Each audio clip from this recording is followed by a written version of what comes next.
Monsieur le Président, chers collègues, lors de la CPR de septembre, nous avons acté le rapport sur les mesures rebond pour un montant par an de 5 900 000 €, avec un triplement des aides connexes transport et hébergement, aide forfaitaire de plus de 200 € à l'entrée en formation et barème minimum à 500 € pour 4 400 bénéficiaires.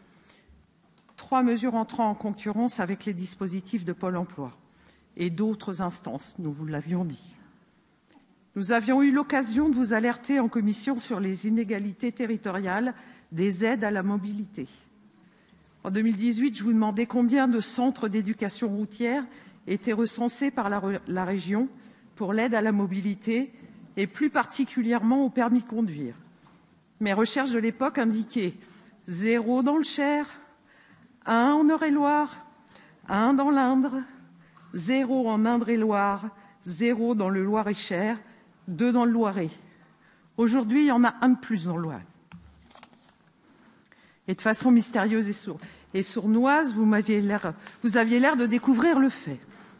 WeMove 37, passerelle vers l'association Mobilité Emploi 37, Mob d'emploi 36, l'auto-école sociale ACCV dans le 41 nous montre que l'aide apportée semble fonctionner et les rétextes que vous nous faites, là pour le coup, nous montrent que ça fonctionne.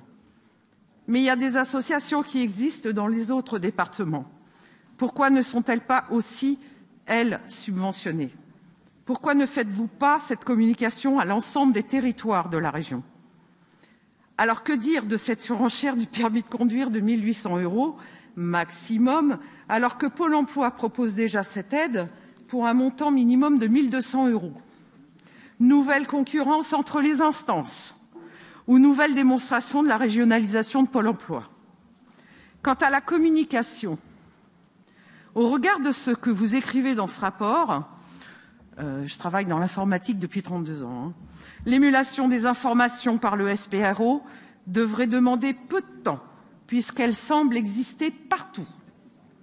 L'information devra cependant être rapidement opérationnelle, afin de ne pas être pointée du doigt par Mediapart, qui réalise actuellement un reportage sur les différentes aides auxquelles les gens ont droit et dont ils ne bénéficient pas parce qu'ils n'en ont jamais entendu parler. Je vous remercie. Merci.